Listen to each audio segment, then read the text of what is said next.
Bonjour à toutes, bonjour à tous, j'espère que vous allez bien en ce samedi 9 août, 9 août 2025.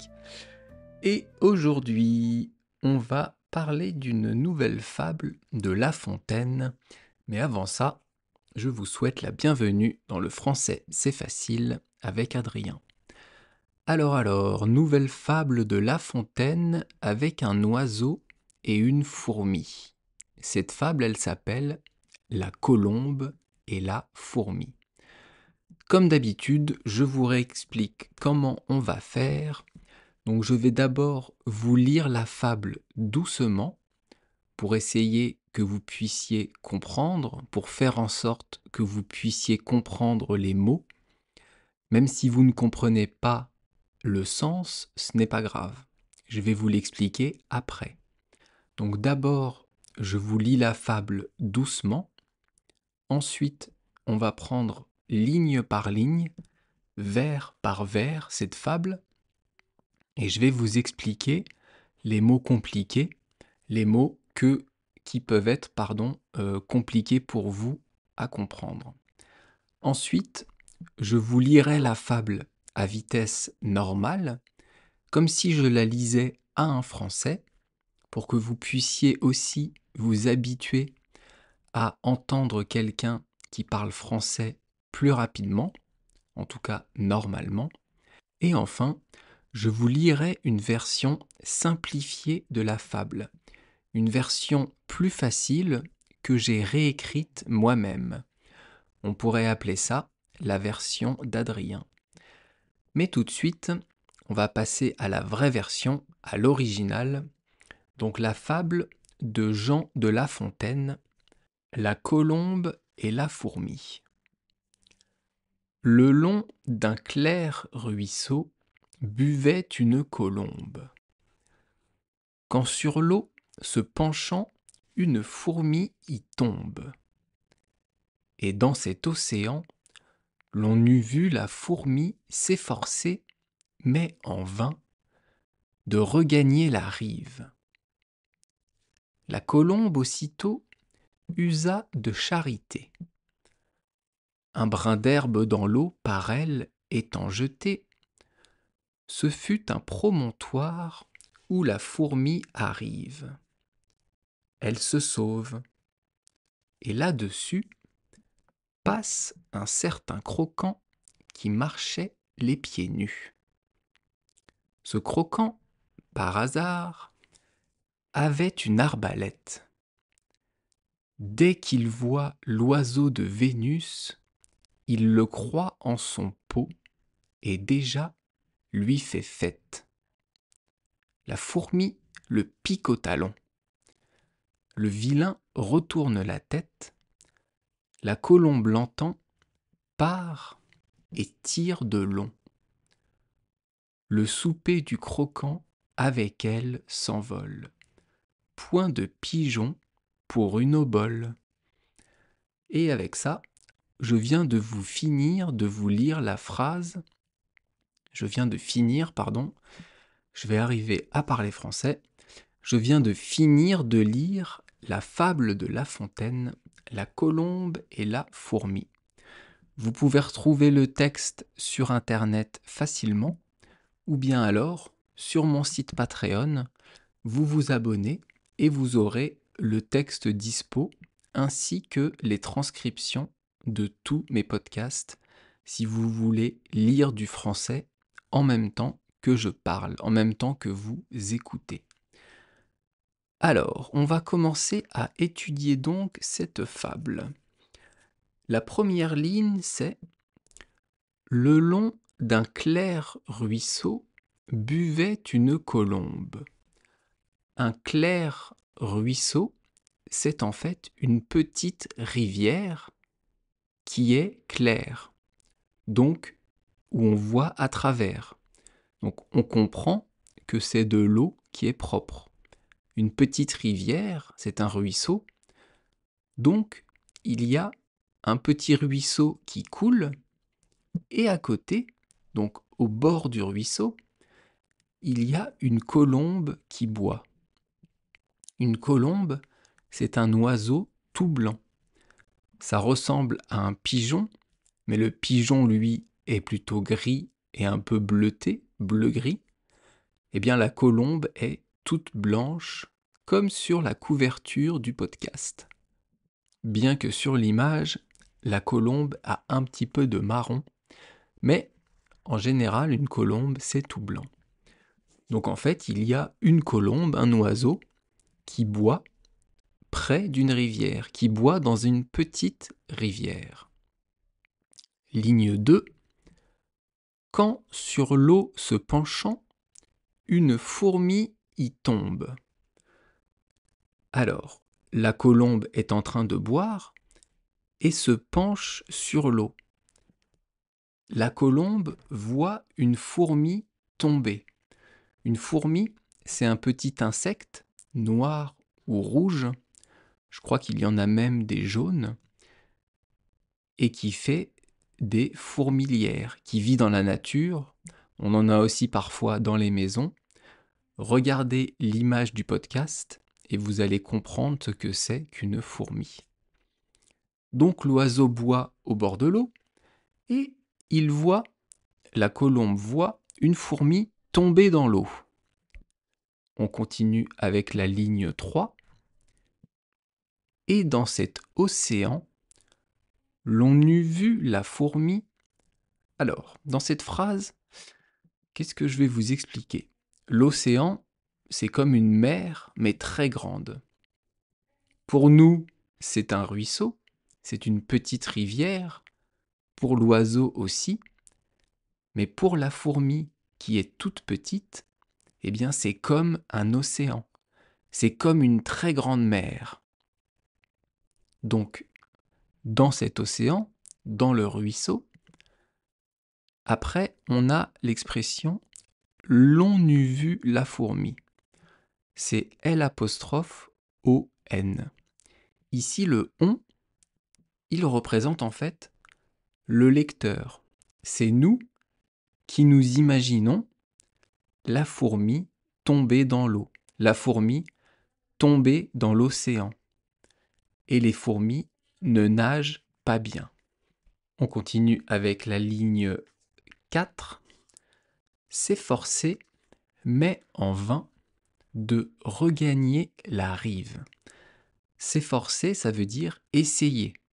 Donc la fourmi qui est dans l'eau essaye, tant qu'elle peut, essaye de toutes ses forces de retrouver la terre ferme, de retrouver la rive. La rive, c'est le bord du ruisseau, là où elle pourrait marcher. Mais elle n'y arrive pas. Dans la ligne 4, mais en vain ça veut dire sans y arriver, ne pas arriver à faire quelque chose. Ligne 5, la colombe aussitôt usa de charité. Alors, là on reparle donc de l'oiseau, de la colombe, et charité, ça veut dire faire quelque chose pour l'autre sans attendre en retour. C'est donner quelque chose, faire une action ou donner de l'argent à quelqu'un sans rien attendre en retour. Si vous avez de la charité pour quelqu'un qui dort dehors, eh bien vous allez peut-être lui donner une pièce ou lui donner à manger. Et donc ligne 6, un brin d'herbe dans l'eau par elle étant jeté. Alors, je pense que vous avez l'habitude maintenant, mais dans les fables de La Fontaine et dans la poésie en général, il y a parfois des tournures de français un peu bizarres. Il y a parfois des mots qu'on inverse avec d'autres. Ici, dans la phrase « un brin d'herbe dans l'eau par elle étant jeté », eh bien, pour comprendre plus facilement, on dirait « elle a jeté un brin d'eau dans l'herbe ». La colombe a jeté, a déposé de l'herbe, un brin d'herbe dans l'eau, pour en fait aider la fourmi. Donc, vous comprenez ici que l'oiseau voit la fourmi se noyer, voit la fourmi ne pas arriver à regagner la terre ferme, eh bien, avec son bec, l'oiseau va déposer dans l'eau un brin d'herbe qui va servir à quoi? Eh bien, ligne 7, on continue. Ce fut un promontoire où la fourmi arrive. Un promontoire, c'est en fait une avancée de terre dans la mer. C'est comme un petit bout de terre, un petit bout ou de rocher sur lequel vous pouvez marcher pour avancer un peu comme si vous avanciez dans la mer. Eh bien, ici, le brin d'herbe posé par l'oiseau va servir de promontoire, va servir de terre à la fourmi. Et la fourmi va donc pouvoir regagner la rive, regagner la terre. Ligne 8, ligne 7, 8, je sais plus. Attendez. Oui, donc ligne 8, elle se sauve, et là-dessus, donc là, quand l'auteur écrit « elle se sauve », ça veut dire que, grâce à l'aide de l'oiseau, la fourmi va être sauvée. Et là-dessus, donc là, quand l'auteur utilise « là-dessus », c'est qu'il va se passer une action, il va se passer quelque chose en même temps que la fourmi est sauvée, quasiment au même moment. Donc quand on lit « et là-dessus », ça veut dire « et à ce moment ». Donc on va parler d'autre chose qui se passe sûrement au même endroit. Ligne 9, passe un certain croquant qui marchait les pieds nus. Alors là, on passe à un autre personnage de la fable. Passe un certain croquant. Un croquant, c'est un nom qu'on donnait avant aux paysans qui étaient pauvres. Pourquoi on disait croquant? Parce que ces paysans utilisaient un croc, qui était un outil pour la terre, pour travailler la terre, et de croc, ça a donné croquant. Donc ici, on dirait plutôt paysan, un fermier, un homme en fait, qui marchait les pieds nus. Quand l'auteur écrit les pieds nus, c'est pour nous faire comprendre que ce paysan n'a pas d'argent. Il marche pieds nus, ça veut dire qu'il n'a pas assez pour acheter des chaussures, des souliers, et donc il est pauvre. On continue avec la ligne 10. Ce croquant, par hasard, avait une arbalète. Là donc, on parle du paysan. Et, comme par hasard, il portait une arbalète. Une arbalète, c'est une arme. C'est un peu en fait comme un arc, sauf que la construction est différente. L'arc va tirer des flèches et l'arbalète va tirer des carreaux. On appelle ça un carreau. Mais au final, c'est un peu comme une flèche. Donc imaginez un paysan qui a avec lui un arc, donc qui servait avant à chasser, pour donc abattre des animaux. Un arc avec une flèche. C'est un morceau de bois tendu avec une corde, et on va tirer une flèche avec cet arc. Ligne 11. Dès qu'il voit l'oiseau de Vénus. Alors, ici on parle de la colombe. Pourquoi pourquoi La Fontaine dit oiseau de Vénus pour colombe? Eh bien, il faut savoir que Vénus, c'est une déesse de la mythologie romaine. C'est une déesse, donc Vénus, qui correspond dans la mythologie grecque à Aphrodite. Donc c'est la déesse de l'amour, de la séduction et de la beauté. C'est aussi une planète, la planète Vénus, mais dans la fable, c'est la déesse. Et un des attributs de cette déesse, une des choses qu'elle a avec elle, eh bien, c'est une colombe. La colombe, au Moyen Âge, est devenue le symbole de l'amour, le symbole du rapport sexuel, pardon, de la luxure. Et donc, Vénus, Aphrodite étant la déesse du désir et de l'amour, elle est avec une colombe. Si vous allez à Paris, au musée du Louvre, je vous ai parlé du musée du Louvre il y a quelques jours, quand on a parlé du premier arrondissement de Paris, eh bien, au musée du Louvre, vous avez une toile, vous avez une peinture de Sustris qui représente Vénus avec deux colombes. Je ne sais pas d'ailleurs si on dit Sustris ou Sustri. Enfin bref, c'est un peintre hollandais, je crois, ou danois, je sais plus.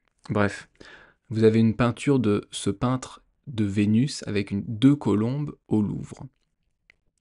Donc on revient à notre fable. Le croquant, le paysan, a un arc et il voit la colombe. Ligne 12. Il le croit en son pot et déjà lui fait fête. Croire en son pot, ça veut dire croire qu'il est déjà dans son assiette, dans sa gamelle. Le paysan voit l'oiseau, il a un arc, il s'imagine déjà en train de manger l'oiseau. Quand dans la phrase on lit « déjà lui fait fête », à la fin de la phrase, eh bien en fait ici c'est « faire la fête ». Faire la fête de quelque chose, c'est soit le manger, soit l'engueuler, le gronder. C'est pas la partie, hein, c'est pas la soirée, c'est pas l'after, c'est pas la discothèque. Faire la fête, ça peut être ça, mais ici ça veut dire le manger. Donc le paysan pense déjà qu'il va pouvoir avoir un oiseau grâce à son arc, qu'il va donc pouvoir manger l'oiseau qu'il est en train de voir. Ligne 13. La fourmi le pique au talon. Dans la phrase ici, le représente le paysan. Donc la fourmi pique le paysan au talon. D'habitude, les fourmis, ça ne pique pas. En tout cas, les fourmis noires qu'on trouve en France en général ne piquent pas. Mais il y a aussi des fourmis rouges qui, elles, piquent assez fort. On imagine qu'ici, c'est une fourmi qui pique, puisqu'elle va piquer au talon le paysan. Le talon, c'est l'arrière du pied. C'est la forme arrondie qu'on a à l'arrière du pied. Donc le paysan se fait piquer. Ça, c'est une forme passive. La forme active, la fourmi pique le paysan. Forme passive, le paysan se fait piquer. Bref, on continue. Ligne 14. Le vilain retourne la tête. Le vilain, ici, c'est une autre façon de parler du paysan. Ça n'a pas le même sens, pas tout à fait le même sens qu'aujourd'hui. Aujourd'hui, si vous dites à quelqu'un qu'il est vilain, ça veut dire qu'il est moche, qu'il est laid, qu'il n'est pas beau. Mais à l'époque, c'était également pour désigner un paysan, pour désigner un campagnard, quelqu'un qui vit en campagne et qui est pauvre, qui est né d'une famille pauvre. Ligne 15. La colombe l'entend, part et tire de long.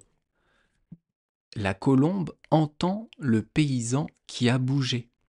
La colombe, l'oiseau, entend le paysan qui a tourné la tête suite à la piqûre de la fourmi. Et donc la colombe prend peur, pour ne pas bien sûr être tuée, elle s'envole et elle s'enfuit. Donc grâce à la piqûre de la fourmi, grâce à la fourmi, la colombe est sauvée. Ligne 16.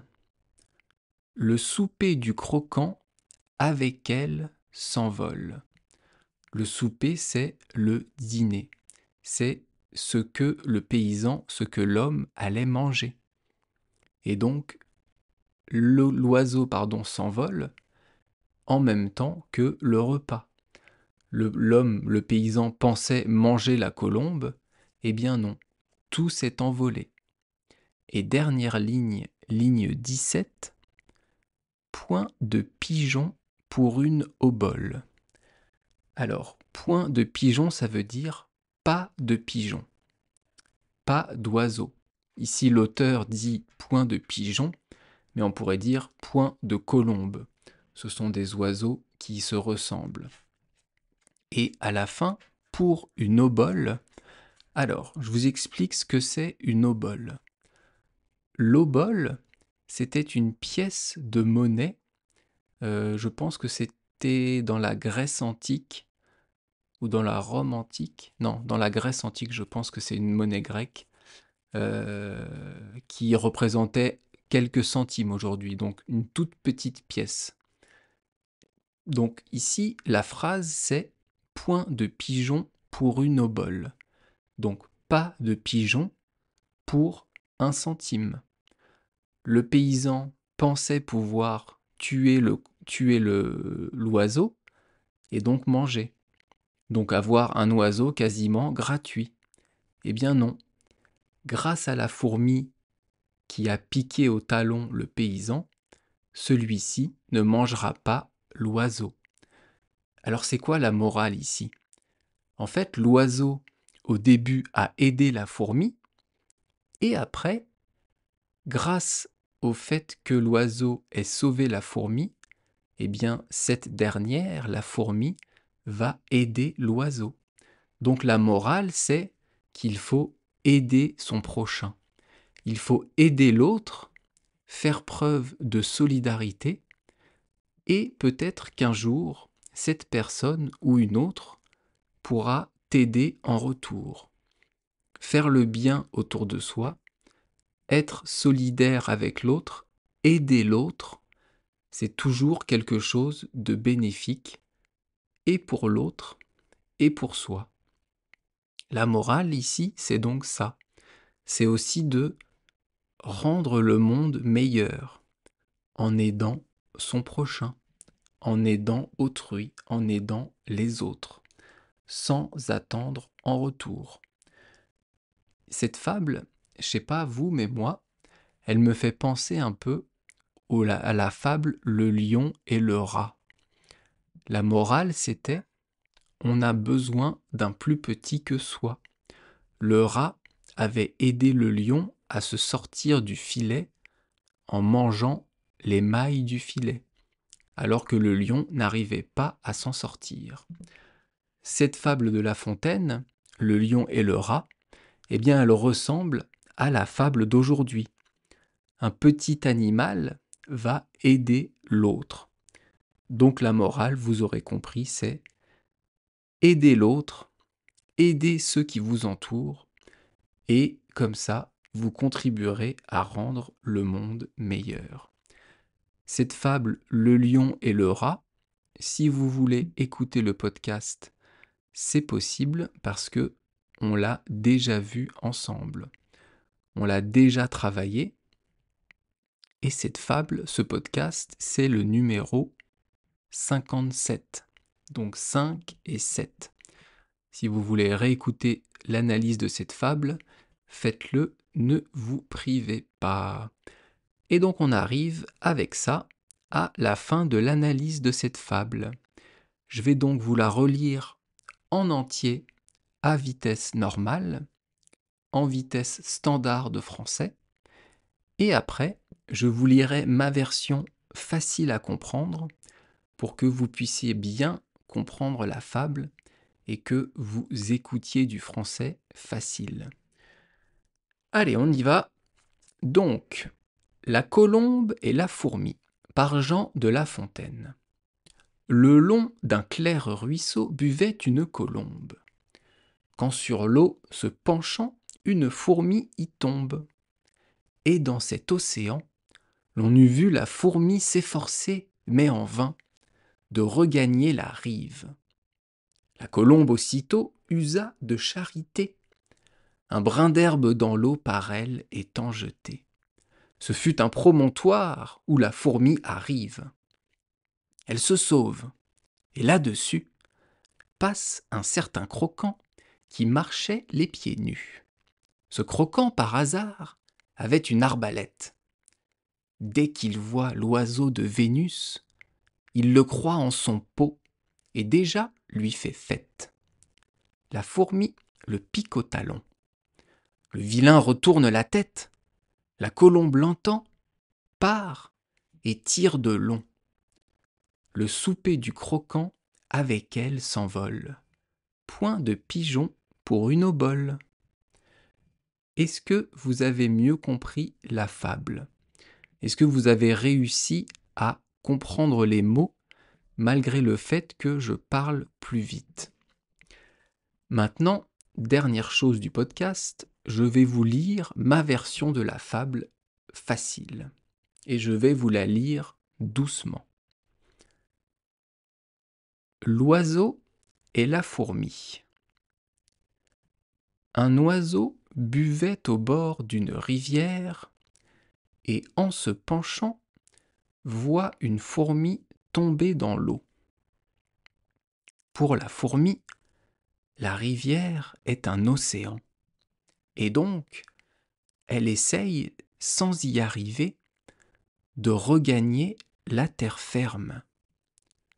L'oiseau étant gentil, il pose un brin d'herbe dans l'eau pour aider la fourmi à s'en sortir.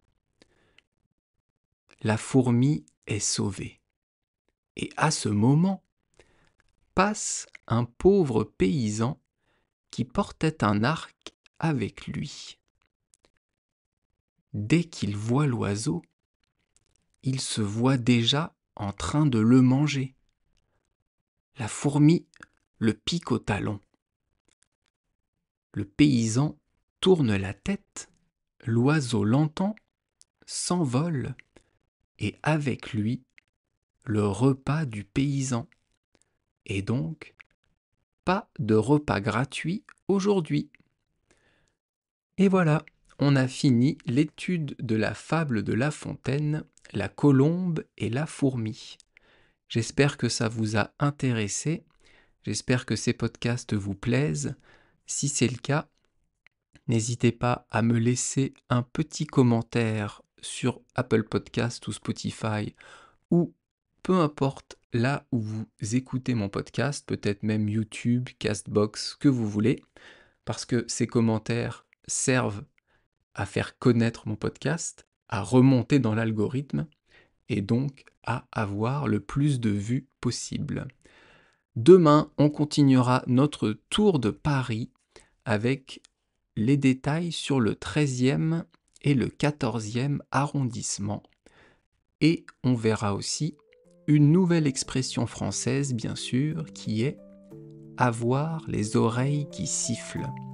Je vous dis donc merci beaucoup de m'avoir écouté et à demain. Bye bye, hasta luego. Mata ne, Nihonjin no minasan to, Uchijin no minasan to, Shikyu no minasan, arigatou gozaimashita. Mata ne.